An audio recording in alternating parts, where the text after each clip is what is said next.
Ja tere, mina olen Mari-Marta Makarov ja oleme siin Tünni galeriis ja siin on minu esimene isikunäitus Elu nagu filmil ja näitus siis käsitleb 35 mm fotograafiat.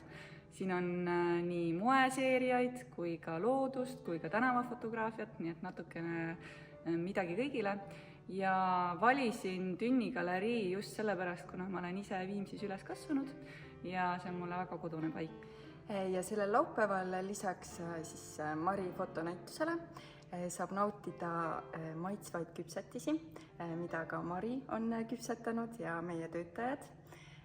Saab ka kohvi juua ja näitus läbib galeriis siis 2 korrust ja teisel korrusel, kes siis jaksab ronida, võib leida ka 360 katuseterrassi, et nautida kaunist merevaadet ja võib-olla, et võtta ka koogid sinna ja süüa ja juua seal.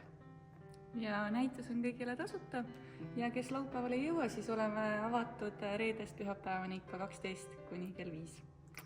Kohtumiseni!